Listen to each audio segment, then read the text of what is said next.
이야기로 나를 바꾸는 책바퀴 책바퀴. 안녕하세요, 오바퀴. 준바퀴 큰바퀴입니다. 반갑습니다. 왕. 또 이렇게 또 잘 만났죠. 제가 되게 이렇게요. 오랜만에 봐가지고 다들 잘 지내. 너무 더워졌어요 이제. 이제 여름이죠. 저번까지만 해도 이분 어떻게 할 거야?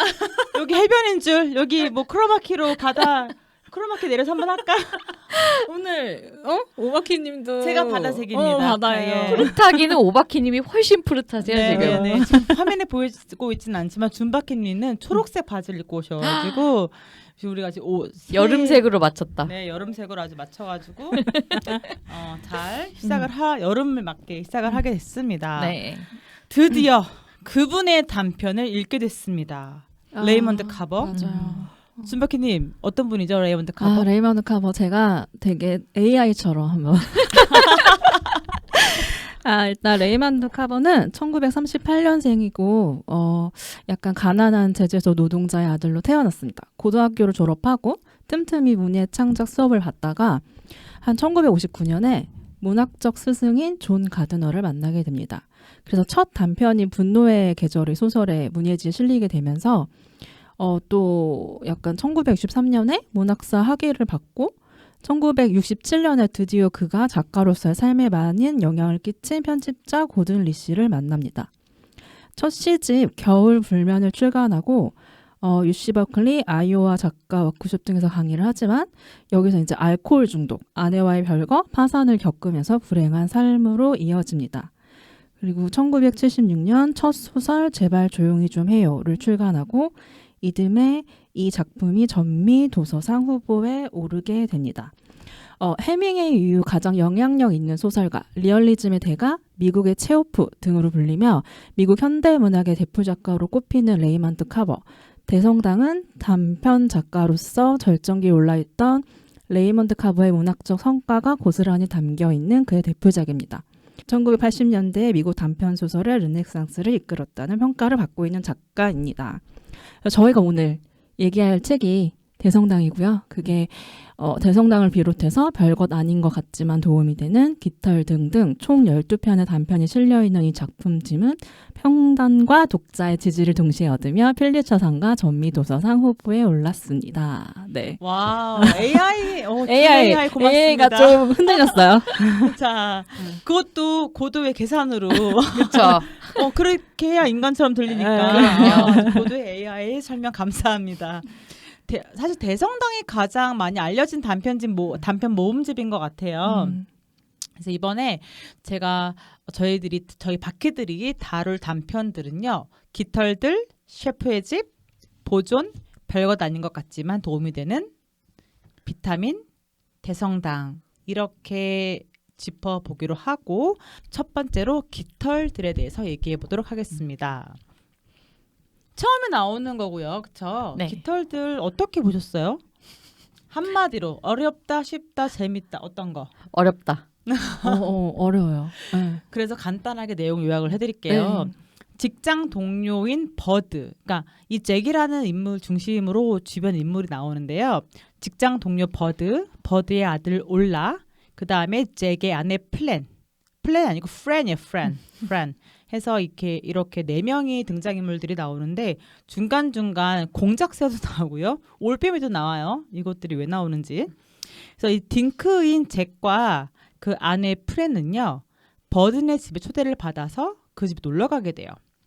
그 집에 놀러 가서 아들도 보게 되죠. 어때의 아들이냐면 바로 버드와 이제 올라의 아들. 그리고 공작새가 함께 살고 있어요. 저 잘못 읽은 줄 알았어요. 갑자기 읽다가 공작새가 나왔대요. 네, 약간 공작새가? 집에 공작새 하나씩 없으세요? 그래서 네, 약간 공작새가 함께 살고 있고 그리고 이제 공작새가 계속 방해를 해요. 그쵸? 식사 중에도 오고 계속 왔다 갔다 하고 심지어 이름도 있지 않나요? 이름 있었어요? 조이. 맞아. 조이. 공작새 이름도 있어요. 조이 맞아. 그래서 난 아기 이름인가 음. 헷갈리면서 봤던 기억이 나는데 공작새 함께 살고 있고 식사 후에 이제 집에 돌아가게 돼서 잭과 아내는 이내 아이를 갖게 되고 그 이후에는 잭이 좋아했던 아내의 긴 머리는 어느새 단발머리가 되어 있고 또 직장도 그만두게 되고 그 안에는 살도 좀 찌게 되고 대화도 줄게 되는 이러한 이야기입니다. 공작새 올빼미 나왔어요. 저는 아까 준바키님 말씀하신 것처럼 이게 단편이 전 대성당 먼저 읽고 그 다음에 처음부터 순서대로 읽기 시작했거든요. 근데 대성당도 사실 약간 이게 뭐지 싶은 마음으로 좀 읽었어요. 사실 그 중에서는 제일 좋았던 단편이긴 한데 그 다음에 깃털 읽고 다른 거 읽으면서 점점 어려워지는 거예요. 오히려 더 알면 알수록. 그래서 깃털들에서 공작새 나올 때 사실 그냥 아무 생각 없이 그냥 읽었다가 내가 지금 뭘 읽고 있지? 싶은 거예요. 공작새가 왜 나오지? 뭔가 머릿속에서 그릴 수 없잖아. 어떻게 애완 이런 반려동물로 공작새를 키울까? 그러면서 사실 이거 끝날 때까지 저는 물음표였어요. 무슨 그리고 얘기하고 약간 싶었지? 저도 소설을 그러니까 어쨌든 단편 소설집이잖아요. 소설을 되게 생각 없이 읽고 그 내면 그 중간중간에 단어? 문장을 내가 나중에 그 숨은 의미를 이해해야 한다는 책을 너무 약간 오랜만에 읽은 느낌이어서 더 어렵긴 했던 것 같아요. 네. 저는 여기 공작새 나올 때만 해도 약간 설마 했는데 뒤에 올빼미가 나오면서 이거는 신화에 나오는 인물을 대표해서 넣는 게 아닌가.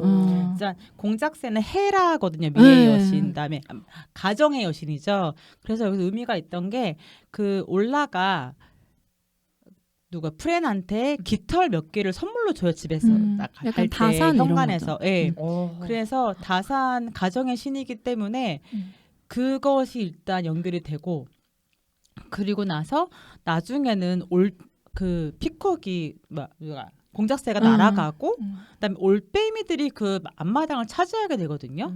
또 올빼미는 아테나예요. 전쟁의 여신이거든요. 그러니까 이게 전쟁의 여신이지만 또 지혜의 여신이거든요. 그래서 아이를 낳고 기르는데 이제 그런 전쟁과 같은 하루하루를 살아야 되고 또 지혜가 필요한 삶을 어떤 그렇게 모티브로 한 것이 아닌가 그렇게 생각을 했어요. 그리고 제가 번역에서 Jesus 이런 것들을 정말 예수님 이렇게 번역을 해놨잖아요. 그거가 어색하잖아요 번역이. 그치. 근데 그거에는 분명히 신화적인 어떤 신적인 요소를 일부러 넣으려고 맞아. 굳이 번역을 그렇게 하신 게 아닌가 그렇게 생각을 했어요. 맞아. 이게 그 중간에 그 하느님의 오 하나님 막 이런 식으로 번역을 했잖아요. 근데 그 표현이 사실 한국어에서는 굉장히 어색하잖아요. 그래서 이 어색함 때문에 오히려 이게 영어로 어떻게 써였을까 했는데 뭐 영어로는 God damn 아니면 뭐 my God 이렇게 돼 있더라고요. 그래서 영어로 하면 자연스러운 이제 감탄사 표현이 될 수 있는데 굳이 한국말로 하나님이라 번역을 하면서 한 번 더 그 의미를 생각해 보긴 했어요. 그래서 그런 게 있을 것 같고 그러니까 그 집에서 깃털 몇 개 들고 와서 그날 하룻밤으로 맞아. 아이가 생겨났잖아요. 맞아. 건강하신 분들이네. 그래서 저는 그래서 궁금했던 게 이 그 38페이지에 보면은 그 아내인 프렌이 그 올라의 아이를 안고 있으면서 귓속말로 뭐라고 해요. 그러면서 아이한테 내가 말한 거 딴 사람한테 말하기 없기다 라고 얘기를 하거든요. 과연 아기한테 뭐라고 속삭였을까. 일단 이 둘은 원래 딩크였거든요. 아이를 갖지 않기로 하고 아이에 대한 필요성도 없었고 그냥 그렇게 잘 살고 있었는데 아이가 있는 집을 방문하고 나서는 아이를 안고 속삭였다. 그러면 그냥 가능한 예측은 너가 참 예쁘다. 나도 너 같은 아이가 있었으면 좋겠다. 이런 걸 얘기했을까. 아니면 다른 걸 얘기했을까. 저는 다 읽고 나서 너 정말 못생겼다 했을 것 같아. 못됐지. 나 진짜 이 두 가지 같이 생각했어요. 와, 이거 맞는 것 같아. 나 그랬을 것 같아. 왜냐면 처음에는 와, 그냥 소름. 응. 1차적으로는 오바키님이 말씀하신 것처럼 아 나도 사실은 아이가 갖고 싶어 하지만 남편한테 말하지 못했어 이런 식으로 얘기했을 것 같다가도 좀 더 생각해봤는데 다른 사람한테 말하기 없기다라고 했잖아요. 그러니까 근데 이제 말은 할 수 없고 이해도 할 수 없지만 너한테만 하는 얘기 너 정말 못생겼구나. 근데 이게 못생겼다는 게 아이한테 하는 말이라기보다 이때는 사실 부모에 대한 모욕이 될 수도 있는 맞아. 거잖아. 그래서 말하기 없기다. 너 참 못생겼구나. 왜냐면 그 다음에 아기가 머리를 한 움큼 그치. 집은 걸 보고 되게 되게요? 되게 일리 있는 것 같아요. 와 이래서 사람이 대화를 해서 알아봐야 돼. 그렇지. 저는 여기 뭐라고 써놨냐면 전 사실 여기서 약간 올라를 좋아하나 올라를 시기하나를 느꼈거든요. 초반에 인사할 때. 그러니까 올라의 모습 그래서 계속 묻지도 않은 그러니까 그 집을 방문하고 나서 아내 프렌이 묻지도 않았는데 계속 그 집 아이는 못생겼어. 그 집 부인은 별로야. 이런 얘기 맞아. 계속 했다고 하거든요. 근데 그게 질투나 오히려 좋아하는 마음을 일부러 그렇게 말을 한 건가 아닌가라고 생각을 하면서 나는 사실 너네 엄마가 참 좋다. 이런 말을 했을까라고 했는데 너 참 못생겼다라고 말한 게 맞는 것 같아. 근데 이 감정 있잖아요. 이 질투. 이거는 제가 직접적으로 느끼지 않았는데 그랬을 것 같다는 생각은 쭉 했던 것 같아요. 왜냐면 굳이 싫다. 굳이 욕을 계속하고 굳이 집으로 돌아가면 차 안에서도 뭔가 그 집에 대한 험담을 계속 하잖아요. 왜 굳이 이렇게 계속 얘기를 할까 생각하면은 오히려 그 버드와 아내 올라에 대해서 자기가 갖지 못한 걸 이 사람들이 갖고 있어서 질투하나 이런 생각을 좀 했어요. 저는 질투라면 질투인데 어떻게 생각했냐면 내가 이 사람들보다 더 예쁜 아기를 낳을 수 있을 것 같은데 맞아. 저 사람 낳았네 약간 이러면서 약간 이렇게 느꼈거든요. 거만함. 그렇지. 난 거만함은 사실 계속 느꼈어. 거만함 계속. 그냥 올라의 그 치열 뭐 첩구상 이런 것들 보면서 그러니까 속으로는 저 사람들이 나보다 치과 되게 갔다 와가지고 자기 치열 얘기하는 거 되게 나보다 되게 계속 막상 보니까 되게 낮게 보는 거죠. 맞지. 근데 또 아기가 있어. 우리는 아직 뭐 딩크긴 하지만 아기가 없는데 있네? 저렇게 못생겨도 아기를 낳을 수 있네? 약간 이런 되게 거만함을 많이 느꼈어요. 그리고 또 한편으로는 저는 왜 올라한데 꽂혔는지 모르겠는데 이 남편도 올라한데 관심이 있었나 싶었거든요. 그래서 식탁에서 식사 중에서 남편이 소원 하나가 생겼다. 그리고 이 소원은 실제로 이루어졌다라고 했어요. 그래서 처음에 여기 부분 읽었을 때는 그 소원이 아이를 생겼으면 좋겠다는 소원이었나 보다 생각을 했었거든요. 아니 그 전에 그게 아이 생긴 거 몰랐을 때에는 그 소원이 왠지 올라를 만나고 싶다. 그런 소원이었을까? 올라랑 한번 약간 미묘한 모먼트가 한번 있었거든요 중간에. 그래서 그런 걸 소원을 걸었을까 했는데 끝에 읽어보니까 결국에는 아이를 갖고 싶었다라는 소원이었을까? 그리고 이 소원이 결국 불행이 됐다라고 하는 것이 가정이 결국에는 되게 좀 이렇게 대화도 소원해지고 부인도 모습이 변하고 이런 걸 겪잖아요. 그 소원이었을까라고 해서 질문을 드려봤는데 여러분들 식사 중에 잭이 어떤 소원을 빌었을까 한번 예상을 해보자면. 근데 이 책에서 직접적으로 말하기는 이제 소원이란 그날 저녁을 절대 잊지 않겠다는 것이라고 하는데 왜 이 저녁을 잊지 않는 걸 소원으로 했을까라는 고민은 했었거든요. 이게 엄청난 특별한 의미가 있나. 근데 물론 이제 책 안에서 잭이랑 프렌이 뭐 밖에 교회로 나가본 적도 없고 뭐 이렇게 누군가 식사를 뭐 하는 자리도 마련하지 않았기 때문에 그게 이렇게 특별한 일인가 싶기도 하고 저는 사실 아직도 되게 미스테리예요. 맞아요. 그래서 지금 잘 짚어주셨는데 소원을 빈 게 그거였죠. 소원을 빈 것 자체가 이 저녁 식사를 잊지 않게 해주세요라고 했는데 전 여기서 의미를 부여해서 어떤 좋은 걸 기대했길래 그 소원을 그렇지. 빌었을까라는 걸 덧붙여서 말씀드렸던 거고 저는 이 자리가 좋았던 이유가 잊지 않았다는 게 과연 또 다른 어떤 소원이 있지 않았을까. 거기에서 올라를 끼집어 넣은 거야 나는. 혹시 올라랑 뭐 하고 싶었던 거 아니야? 그냥 저는 그냥 단어 그대로 아이, 음. 예쁜 아이. 나랑 프렌 사이에는 정말 예쁜 아이가 나올 거야. 근데 나중에 진실은 뭐 내 아이에게 뭔가 음흉한 구석이 있었다. 약간 이런 식으로 나오면서 그게 약간 불행이었다. 약간 그러니까 이런 식으로 은밀한 나오잖아. 구석 얘기를 왜 한 거야? 자기 아이한테 음. 은밀한 구석이 있었대. 유전자 검사해야 되는 거 아니야? 갑자기 이제 아침 드라마 되는 거야 여기서?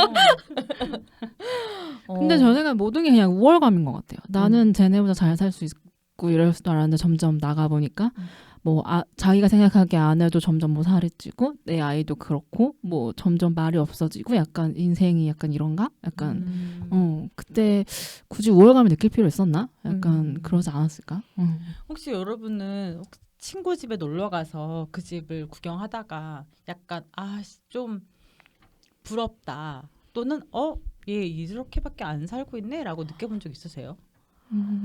그렇게 안 느끼고 싶은데 나도 모르게 이게 첫 번째 이렇게 딱 친구의 집에 갔을 때 그렇게 느낀 적은 몇 번 있었던 것 같아요. 특히 너무 친한 사이가 아니었을 때. 너무 친할 때는 그런 감정조차 뭐 중요하지 않을 정도로 그런 것들이 전혀 상관이 없는데 그러니까 적당히 약간 지인의 느낌이었을 때는 나도 모르게 그런 생각을 하는 것 같아요. 생각보다 잘 사네. 막 이런 이런 느낌 정도. 혹시 저는 그냥 그러니까 어렸을 때부터 봐왔던 친구들은 나중에 커서 좀 느꼈어요. 얘네가 잘 사는 집의 아들 딸들이었구나. 어릴 때 몰랐는데. 또 어릴 땐 전혀 몰랐는데. 같이 떡볶이 먹었으니까. 근데 워낙 어렸을 때 만나서 맞아. 그냥 그렇구나 약간 이렇게 느꼈고 그런 거 있었다. 저는 형제가 있으니까 뭔가 외동인 친구들 약간 가면은 그 친구는 뭔가 그 부모님의 사랑을 다 받으면서 그 시대에 약간 브랜드 옷도 입으면서 이런 거는 느꼈던 것 같아요. 근데 뭐 반대로 막 쟤는 왜 저렇게밖에 못 쓸까 이런 생각은 해본 적은 없었던 것 같아요. 요즘엔 특히 가정을 방문하는 게 너무 이제 없어졌어요. 안 그래도 제가 어제 지인을 만났는데 그분이 나이가 좀 있으시니까 저보다 있으시니까 라떼는 말이야. 그러면서 이사를 가면 말이지 집들이라는 걸 했어. 근데 요즘 애들은 집들이가 뭔지도 모를걸 그러시는 거예요. 근데 우리까지는 집들이 경험이 어릴 때 있단 말이에요. 그쵸. 어르신들이 왔다 갔다 하시면서. 근데 진짜 요즘 방문 자체를 안 하니까 비교가 안 될 것 같기도 해요. 맞아. 우리 어렸을 때 나 그런 것도 기억나는데 무슨 뭐 가진 물건 중에 뭐 외제품 어느 나라 건지 쓰는 뭐 이런 거 있었어. 난 초등학생 때 있었어요. 옛날엔 진짜? 일제. 그랬나? 일제 많이 안 썼어? 일제 많이 썼죠. 그리고 막 저는 이제 악기를 오래 했으니까 오, 그나마 그렇지. 그나마 악기 이런 거 좀 쓰고 이런 거 난 있었어. 영창 피아노였는데. 그랜드 피아노인가? 오마키님 사시는 집. 그때 피아노 값이 지금 똑같더라고요. 맞아. 네. 맞아요. 그래서 이렇게 집을 초대받고 그 안에서 벌어졌던 한 번의 식사가 한 번의 방문이 많은 영향을 끼쳤다라는 이야기도 되게 특이했던 것 같고 왜 그럼 제목이 깃털들이었을까? 결국엔 다산의 상징? 그거였던 거 아니에요? 여기 이 단편들의 제목이 되게 딱 단답 이런 거 있잖아요. 사실 그 중간에 뭐 별것 아닌 것 같지만 도움이 되는 이게 한국말로 번역이 되면서 약간 문장 같은 느낌이 들긴 하지만 이것도 영어 제목은 A small good thing이니까 딱 한 단어가 되는데 뭔가 이렇게 단도직입적인 느낌이 들어요. 그냥 딱 이렇게 직관적.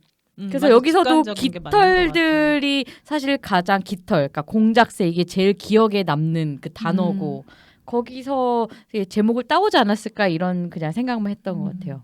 약간 그거지. 나중에는 그 아이가 음흉해졌다고 한 게 그 깃털을 건넴으로써 똑같이 못생긴 애가 태어난 거 아니야? 똑같이 고통을 느낀 거. 어떻게 보면은 아기가 또 족쇄 고통 약간 이런 느낌? 그것도 의미가 있는 것 같고 또 이제 약간 내가 만약에 내가 레이먼드 카버다라고 하면 feathers라는 단어에 fathers라는 느낌도 넣지 않았을까라는 생각을 조심해봤습니다.